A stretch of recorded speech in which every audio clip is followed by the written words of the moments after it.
Terima kasih kami sampaikan atas pencerahan yang disampaikan oleh Gus Baha. Alhamdulillah ini masih ada waktu yang sangat panjang sehingga kita akan buka sesi tanya jawab.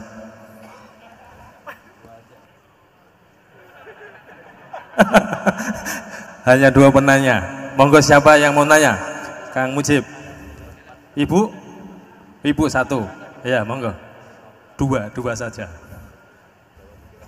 Monggo.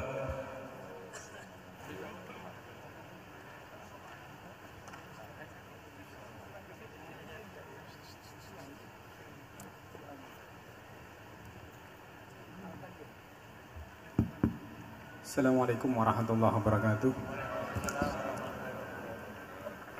Allahumma arinal haqqa haqqa warzuqna tiba'ah wa arinal batila batila warzuqna tinabah. Gus, di era sekarang ini terlalu banyak kiai. Jadi saking banyaknya kita yang awam ini bingung mana kiai yang benar, yang betul-betul benar menurut Allah. Mana yang seperti nampaknya benar tapi ternyata itu tidak seperti yang diinginkan Allah. Jadi cara pandang panjenengan ini bagi saya sudah luar biasa mencerahkan sekali. Jadi karena itu kami mohon, ini kebetulan ada ketua yayasan, juga ada Pak Rektor, ada baiknya kampus ini mulai mendekatkan tradisi keilmuan santri dan akademik, ngaji yang fundamental begini. Saya usul itu Bu, bagaimana 1 bulan sekali lah Gus Baha kerso ke Semarang. Itu yang pertama. Yang kedua, saya juga termasuk orang yang gelisah dengan realitas sekarang. Saya juga mau ngajukan permohonan kepada Gus Baha.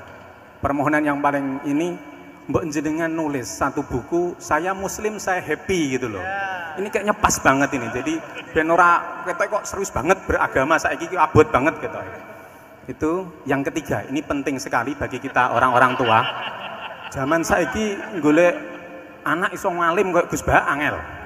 Jadi saya ingin tolong Gus Baha ceritakan sejujur-jujurnya bagaimana orang tua jenengan didik sejak kecil sampai iso koyo sampean sakniki. Cekap saya kira. Assalamualaikum warahmatullahi wabarakatuh.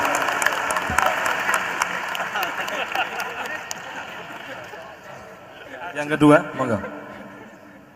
Mohon dibantu mic.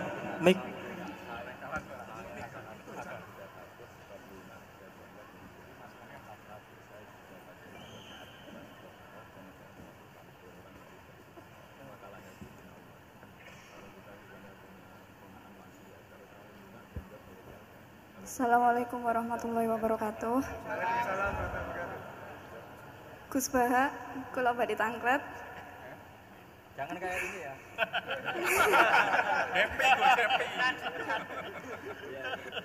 Untuk perempuan, hakikatnya menutup aurat niku pripun?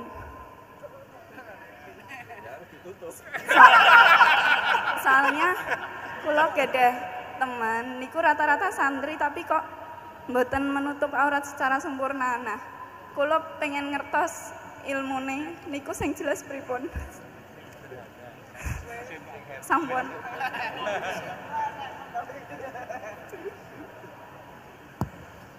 Ini sudah normal ya, pakai ini aja. Ini jawab yang Mbak dulu yang gampang gitu.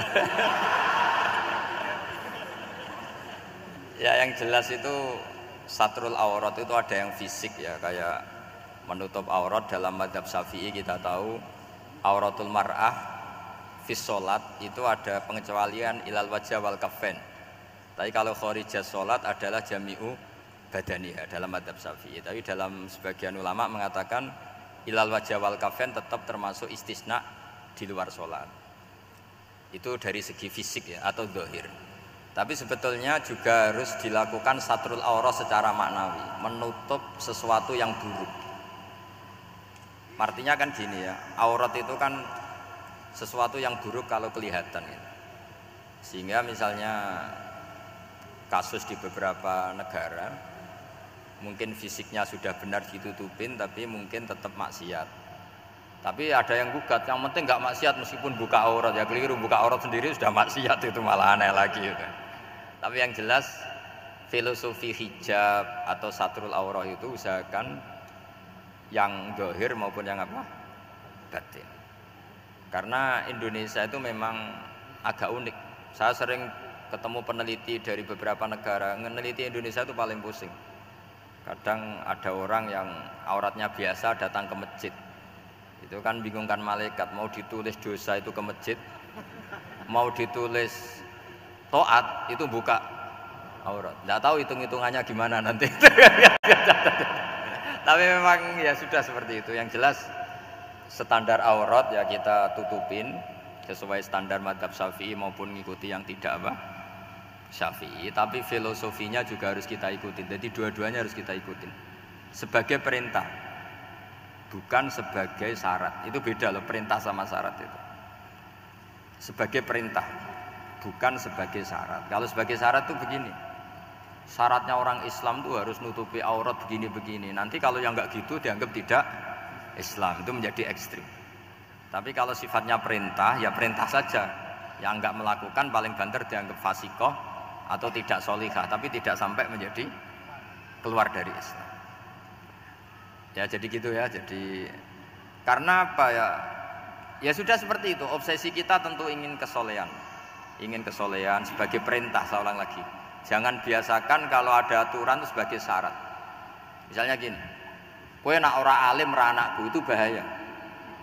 Mosok ora alim terus ora anakku, karena rata-rata orang itu udah alim gitu.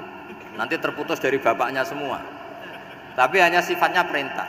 Perintahnya seorang bapak ke kita supaya alim. Makanya ulama mengatakan perintahnya Allah. Perintah itu lebih rileks daripada disebut syarat. Karena syarat sekali nggak memenuhi menjadi ndak. Makanya Sayyid Muhammad kalau ngarang kitab sering wajibat itu lebih ringan ketimbang apa? Syarat. Jadi beda kalau dalam filosofi ilmu itu. Jadi gampang perintah. Tentu yang nggak melakukan perintah itu ya kurang baik, tapi tidak sampai keluar dari apa? Islam. Karena perilaku kesolehan itu perintah, bukan syarat. Sehingga Nabi nanti ngendikan beberapa yang masyhur itu kan, syafaati li ahlil kabair min ummati. Meskipun umatnya yang nggak benar ya tetap diaku sebagai umat. Jadi beda perintahnya Nabi sih, semuanya kalau bisa soleh, harus bisa soleh. Tapi tetap ini sifatnya perintah, bukan syarat. Nggak bisa kamu mengatakan syaratnya orang Islam itu dalam beraurat begini, syaratnya soleh nggak pernah maksiat. Memangnya Nabi nggak pernah maksiat. Ya saya kira demikian ya, cukup ya. Lah kalau ini resikonya dia seneng saya, makanya bagus dia tidak seneng saya, jadi enggak. Jadi ini kalau seneng saya malah ngatur-ngatur gini. Ya. Terus soal ngaji di sini tiap bulan itu jelas tidak satu rutin, karena kalau sampean sopan di mana-mana ngaji itu datang ke kiainya.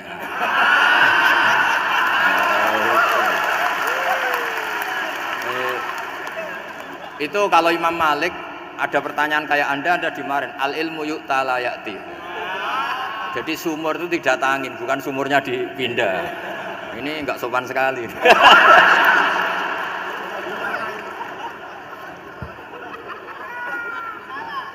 Terus menyangkut orang tua, kenapa saya alim, itu juga nggak boleh dijawab. Rata-rata orang itu udah alim, masa orang tua seluruh Indonesia salah? Itu ada hikmahnya sendiri. Saya kali-kali ngaji, bodoh itu barokahnya banyak. Coba barokahnya orang bodoh, akhirnya nempat di pedalaman Kalimantan, Sulawesi, akhirnya bikin masjid di situ bikin. Kalau dia alim mungkin jadi ketua MUI di Jakarta, nggak akan punya desa binaan. Jadi Allah mendesain ini sudah sempurna, sudah tidak usah protes, sudah begitu aja. Coba ada orang alim alamah, kira-kira itu kan nggak akan di pedalaman Kalimantan Sulawesi. Barokahnya santri rodok bodoh itu akhirnya kerja di dalam hutan, kerja di kampung-kampung, akhirnya agama ada di mana? Kalau pinter semua di Unisula semua jadi rektor nanti. Jadi Allah mendesain ini sudah baik, tidak usah dipaksakan sesuai versi kamu, nggak usah. Jadi ya sudah, memang seperti itu. Jadi dulu zaman sahabat itu, saya cerita sedikit. Nabi itu kalau muji Madinah itu sundel langit, kalau muji Mekah ya sundel langit. Tapi Sayyidina Ali keluar ke Kufah. Sayyidina Ali itu akhirnya pindah ke Kufah, ke Najaf. Karena pikirannya Sayyidina Ali, Mekah Medina hanya baik secara bukah, secara tanah. Tapi di antara kebaikan Nabi adalah nasrul Islam. Akhirnya Sayyidina Ali milih ke Kufah. Andaikan sahabat tidak milih keluar dari Mekah Medina sebagiannya, pasti Islam tidak menyebar.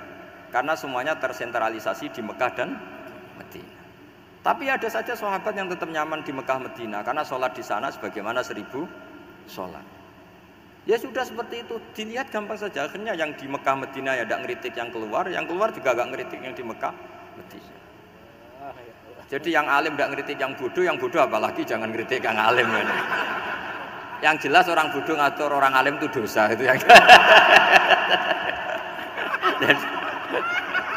Ya, saya kira demikian. Assalamualaikum warahmatullahi wabarakatuh.